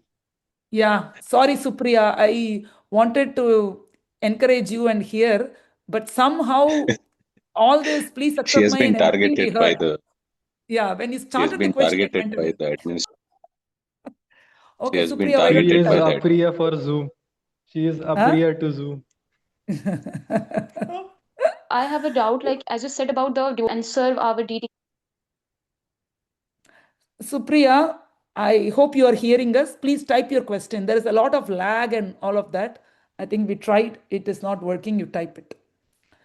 Okay, next is we'll go to Navakishore, and after she types, we'll go to her question. Hare Krishna Mataji, Hare Krishna Prabhuji. Thank you very much for today's class. Mataji, my question is that we are trying to please our spiritual master, but the local authorities at temple, they try to guide us based on the instruction of their spiritual master. So sometimes there is a kind of conflict which appears. And if we try to express that, they think that we are deviating from their instruction. So how to establish harmony in this situation? Yeah, this is something, a tricky situation when you have two authorities. And the thing is, the goals are always the same. Everybody is trying to further the mission of Srila Prabhupada and Chaitanya Mahaprabhu. But the way or the importance that's given might be different. And the services that are given to you by the temple authority and by your, say for example, your mentor in IDS group might be different.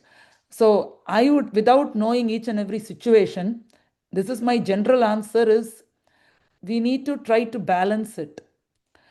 because say you are in a certain temple, you are getting association there, you are getting shiksha there, and so you are expected to do services there as well. And at the same time, you do services for your guru to keep in connection with your spiritual master as well. So you cannot reject either one. You have to try to balance both of them in a respectful way. What I mean to say is you can't ignore them saying, my connection to my guru is most important. So I don't care whether I do what you do or not. That cannot be our intention. And the case differs. Sometimes, like for example, if you take in our case, me and Govincharan, we don't do any service for our temple here. But that's with a proper understanding and with a consultation with our temple president.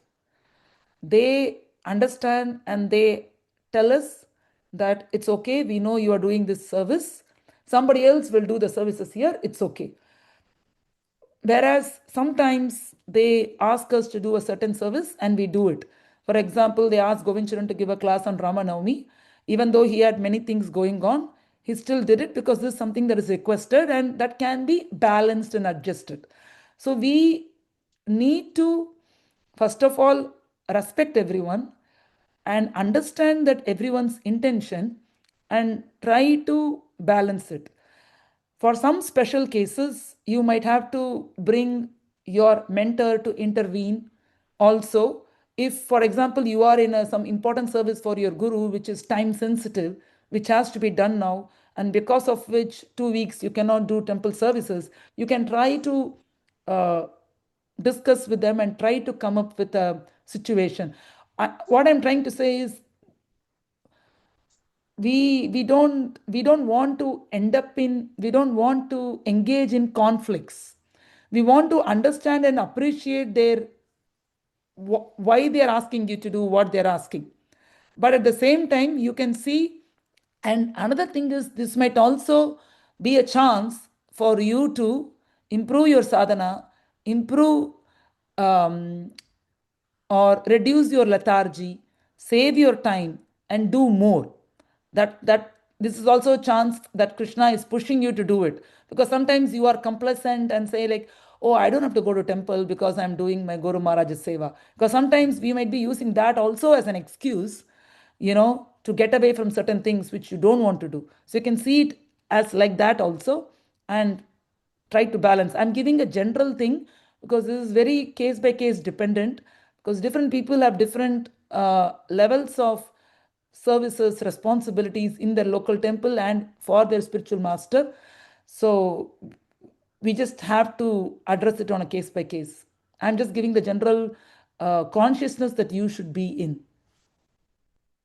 And Mataji, should I share a little bit of my situation so you can guide better me?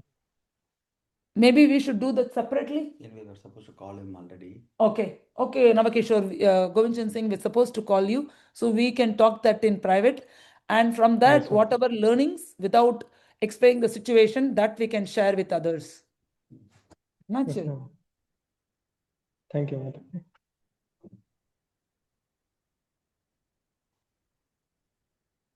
Thank you, There Mataji. is okay. Nishika, you are Navakeshwar's sister, right? Yes, Mataji, Hare Krishna, Mataji, Hare Krishna, Prabhuji, Sadhana. Mataji, very much, I would like to thank you for the class. Mataji, I have like two questions. You said that seva service should be, we should be same in any seva. Mataji, can we choose our seva? Like some seva, it, which I have got in the past, I felt like a burden and that really frustrated me, one particular seva. But other seva I love to do. But here in this congregation, we are given like options to do whatever seva we would like. So can we choose our seva? Sorry, there is a fire alarm. Oh, it stopped here. Okay. So your question is, See, what I was trying to say is we should not hesitate to do any service that's given to us, thinking it's high or low. When you have an option to choose, you can obviously choose what inspires you the most. There's nothing wrong in it. For example, you might be inspired to, dress the deity, whereas somebody might be inspired to cook.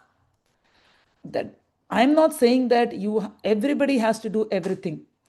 I was just saying whatever is necessary for the management, for the authority, we should be ready, we should be flexible to do it. If there are different people available to do all those services and everybody has a choice, and naturally it happens like that these devotees are doing service A, that devotees are doing service B, so both services get done, that's okay. But it's also advised that once in a while we also take up menial services, so that we don't get into our mind that we are special or we are important, and that's why we are given these services. That is just a personal thing that is advised. Does that answer your question? I hope I Yes, understand your Mataji. question, because there was some disturbance here. Yes, Mataji, I understood. Thank you, Mataji. Mataji, one more question. Mataji, you said that surrender should not be based on outcomes. Mataji, but I took Gurudev's shelter. I had some selfish reasons, but eventually I got connected. I felt connected, and after getting Gurudev's Pranam Mantra, uh, Pranam Mantra mentions the deity of Jagannath and Narsimadev, and those two are the one I'm most connected with. So later I felt connected, and I thought that I'm unknowingly I am in the right shelter, but I had selfish reasons. So what would you say on that? So you are saying that we heard that surrender should not be based on any calculation, but you are saying when you chose Gurudev as a spiritual master, you had certain expectations in mind, and later they went away. Is that what you were trying? I didn't fully catch that Jagannath and all of that connection. That what you said. Yes, Mataji, I had that selfish reason that I would be able to attend the Dham Yatra as my brother will also be there, because alone I am not allowed to travel. So I had that selfish reason. Oh, okay. Yeah, I mean, see, you uh, here in this case, your calculation is which guru you chose. That was the calculation.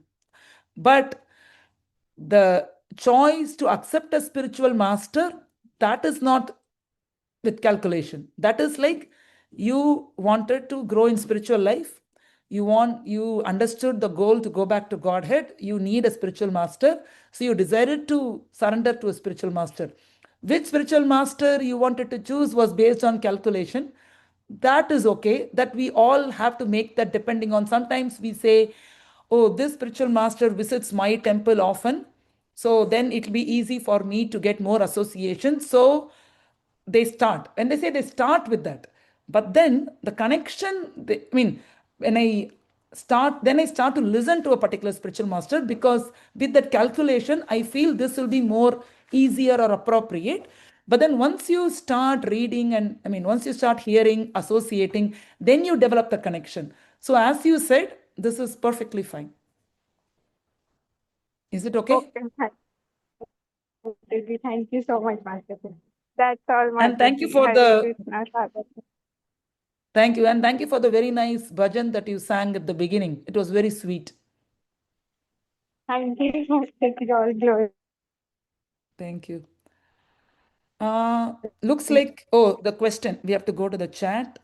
Supriya, as you said about devotional services, but people like me face so many difficulties to go to the temple and serve, sometimes because of family permission issues and sometimes because of the society I live in.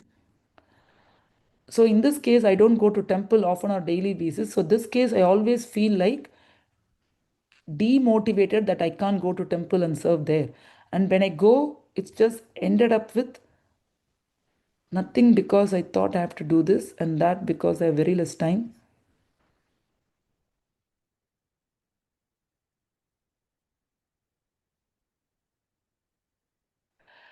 Yeah, Supriya. Again, we all have different sets of restrictions or constraints that we have to deal with in this world. Like, for example, you are saying that because of your family situation, you are unable to go to temple. See, when I said lot of times temple examples, I was giving the standard example. But we are living in this century where we have a lot of online association if we know to take advantage of them.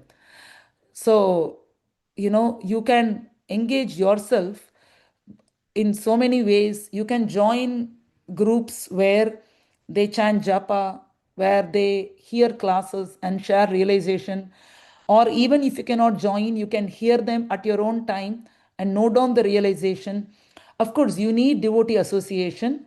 If you can at least have devotee association in phone calls or in Zoom calls, maybe that might help you if you're unable to go to the temple. And what I would tell you is, don't feel discouraged. There are many devotees who are in this situation and who have shown by their sincerity that they can also advance in devotional service, and Guru and Krishna are pleased with their services, whatever they do at home. There are many devotees who do that because they might have small children, they might have other things that they do from home. So there is nothing wrong in that. And don't feel like a what you call victim or anything. See, we have to do our best in our current situation, and at the same time pray to Krishna that at least, on Janmashtami, at least on some festivals, let me go and take your darshan. I really need that for my spiritual advancement. So, Krishna will arrange situations gradually. Even if he doesn't, have faith that Krishna is taking care of you as well. Guru and Krishna, you know, are your well wishers no matter what.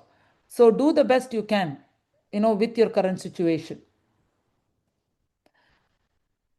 Is it okay, Supriya? Radhika Dulali, next question. We have a tendency to control the situation, but surrender requires to take leap of faith. How should we get rid of the tendency to control the outcome of our situation and take a leap of faith even after knowing we are not the controllers, we're still trying to control?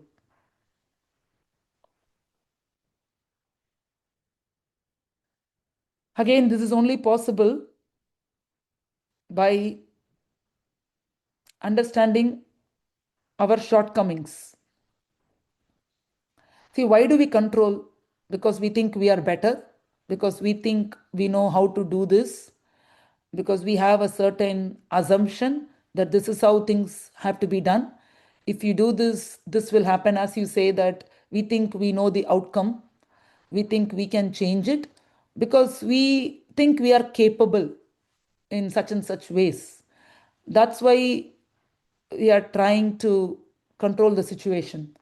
The general answer is, we need to know our shortcomings. We might be good in certain situations, but that doesn't mean that we are good in everything. There are many things others are better at. There are many things we should know that we don't have a clue how it will take shape. So, better that I surrender to my seniors with the faith that they will guide me on how it has to be done. I mean, I think we have seen that even in our work and everything, right? We might be awarded like something that we did well, but at the same time, every day we see that there are so many people who are better than us. Every day we see that there are so many people who know more than us. Every day we are shown that there is how much that we don't know. So in devotional service also, same thing exists. We don't have the ability or the intelligence to control. We need to tell ourselves that I am insignificant. even though I might be chanting 2 years, I might be initiated, I might be practicing devotional service, I might be giving classes, but there are still situations I don't know how to do. So I need help, I need support. So we have to bring ourselves, we have to tell ourselves that this is my level. If it, when we understand our level, then we will take shelter without thinking that I can control it. Yeah, also, as you are doing, right, reading Prabhupada's books will give you the knowledge from multiple angles. For example, in this particular context, there's a nice verse in the Bhagavad Gita, 18th chapter, I believe it's the 5th verse. It says there are 5 factors to action, probably not 5th, it's a later maybe, but there are 5 factors to action, right? The performer, the instruments, the senses, and the kshetra, and then finally the super soul. So all 5 have to be there to get the result. So it's not just what we want. So by reading such verses, then we know that They want you to speak a little louder. Oh, are you able to hear me? Yes, Prabhuji. Yeah, so there are 5 factors to action. Maybe somebody can look up that verse and paste. So like that. So we are not uh, our desire to achieve a certain outcome is not the only one. 18th chapter. I'm not screen sharing it. Yeah. Which verse? The 5 factors to action. Look for Panchaitani. Yeah, just 5 factors. Search for it. This one? Yes. So 13? Yeah, 13 and 14. Let me screen share.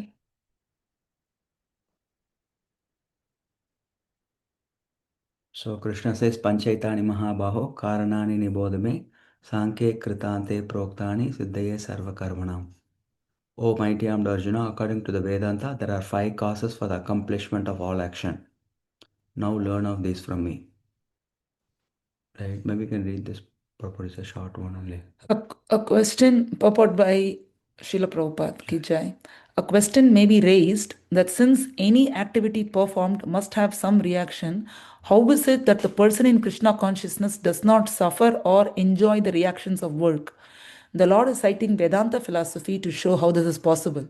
He says that there are 5 causes for all activities, and for success in all activity, one should consider these 5 causes. Sankhya means the stock of knowledge, and Vedanta is the final stock of knowledge accepted by all leading acharyas. Even Shankara accepts Vedanta Sutra as such. Therefore, such authority should be consulted. The ultimate control is invested in the Supersoul. As it is stated in the Bhagavad Gita, Sarvasya Chaham Hridi Sannivishta. He is engaging everyone in certain activities by reminding him of his past actions. And Krishna conscious acts done under his direction from within yield no reaction either in this life or in the life after death. So, the super soul is the most important of the 5 factors. And so these are the 5 factors. Adhishtanam tata karta, karanam cha pratak vidam, vividascha pratak cheshta, daivam shaivatra panchamam. The place of action, the body, the performer, the various senses, the many different kinds of endeavor, and ultimately the super soul. These are the 5 factors of action. The word adhishtanam refers to the body. The soul within the body is acting to bring about the results of activity and is therefore known as karta, the doer. That the soul is the knower and the doer is stated in the Shruti. Esha hi drashta srashta. Prashna Upanishad 4.9. It is also confirmed in the Vedanta Sutras by the verses Nyo Ata Eva 2.3.18 and Karta Shastrat Vatvat 2.3.33. The instruments of action are the senses, and by the senses, the soul acts in various ways. For each and every action, there is a different endeavor, but all one's activities depend on the will of the super soul who is seated within the heart as a friend. The Supreme Lord is the super cause. Under these circumstances, he who is acting in Krishna consciousness, under the direction of the super soul, situated within the heart, is naturally not bound by any activity. Those in complete Krishna consciousness are not ultimately responsible for their actions. Everything is dependent on the supreme will, the super soul, the supreme personality of Godhead. Yeah. So as you can see, our scope is only our intention, our desire to please Krishna. We cannot guarantee a certain outcome. For example, Srila Prabhupada, he received the instruction to preach in the West in 1922, but until 1965, he was not able to go to the West, right? So for almost, what that's like 43 years? Yeah, 43 years, he was struggling to fulfill that instruction, right? That's because Krishna had a different plan for making him successful. But it's not that all these 43 years he wasted his life or he was trying to control the outcome, right? He was doing his best, knowing well that the result will come only if ultimately Krishna sanctions it. Like that. So by reading these verses and by studying the lives of the devotees, we understand how to Be detached. be detached, and also like set our expectations correctly. Our frustration is because our expectations are wrong. We think that because I want to do this and I'm trying to do this and I did everything in my hands to do this, we expect a certain outcome. It doesn't work that way. It's just basic, like, 101 level knowledge that we need to have. That's why these verses are helping us set our expectations correctly. So then again, that doesn't mean that we won't do the thing. Still, we'll do everything in our capacity, but depend on Krishna for the results. Then that controller mentality will gradually go away, and will um, operate more on the platform of being surrendered to Krishna to do the duty but not expect the result. Yeah. Thank you. Hope that was okay. Next question. Thank you. I wrote a letter to Gurudev and I gave it to him during the last book tour, and Gurudev took my email ID and I promised everything regarding my sadhana, which I'm not. So Jasmine, so your question was like, you promised something to Gurudev in a letter, but you're not able to do it. How can I face him?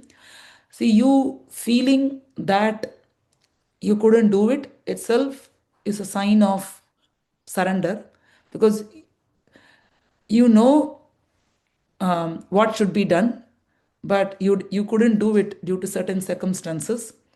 So I would say that because of this, don't lose the opportunity to see him. You continue trying your best, and you can always write a letter explaining what you did and what you couldn't do, and how are you trying to work it out. See, Krishna sees your intention. Of course, results matter. Our movement is based on results, so we need results, but intentions matter, and the way you are trying, that also matters. So I would say that you do your best. Think about how you can achieve it, because if you have promised something to Gurudev, then you can think about how you can achieve it if it is possible. If you think you need more time, that's okay. You can write it in a letter. And Vaisheshika Prabhu, what he says is, when you have a goal, he says break it into small steps. It's easier to measure small steps than one big goal. So try to see how you can achieve it in smaller chunks, which also gives you motivation. Like what he says is, for example, I'm just giving a general example. Say you have to read 100 pages in by Vyasa Puja. I'm just giving a general example, 100 pages of Bhagavatam. So instead of keeping that 100 in mind, what Prabhu says is you break it into like, first week I will read 10 pages, next week I will read 5 pages. And then he says, when you achieve a smaller goal, it gives us so much inspiration and motivation, and you will be able to put more effort towards the next milestone. So these are just some practical steps for you to do it. But in general, I'm saying Gurudev is merciful. He understands. I mean, he tells me that, what does he say? I have no illusion about my disciples. He often says that. He often says that. The thing is, he knows that, and he's also like a kind father who many times forgives the disciples for their misgivings, for their inefficiencies. He does those things. So we can be, you can have the confidence that Gurudev is my well-wisher, Gurudev is my protector. He will, what I would say is, you put whatever you can, put your endeavor and pray to Gurudev that you want to do this for his pleasure, and then let's see what happens.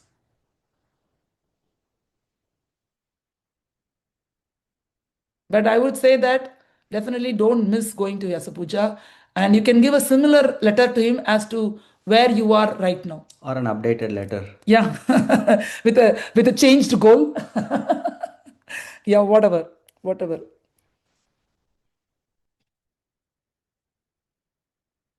Yeah. Kumar Harsh wrote, if you fall down 99 times, rise up 100 times. Definitely. So I think it's late for everybody in India, 10:15. So I think we can finish here, right? Unless anybody has anything else to say. Thank you, everyone, for giving me an opportunity to speak something from what I've heard from Ramayan lessons. Thank you. And Govinchan is the one who was pushing me, that I was telling there is no time and this and that. But it was nice for me, because one is reading, one is hearing, and another is when you say, it gives you even more of a responsibility to follow. So many of these things I should try to follow, and it puts me on a higher bar now, because we cannot, when you preach, you also have to set the right example. So I pray for all of your blessings, Gurudev's blessings, that I can follow these instructions in my day-to-day activities with devotees in services and everything. Thank you. Vancha kalpatarubhyascha kripa sindhubhyevacha patitanam pavanebhyo vaishnavebhyo namo namaha. वैष्णव वृंद की जय, शिला गुरुदेव की जय, शिला प्रभुपाद की जय. हरे कृष्णा.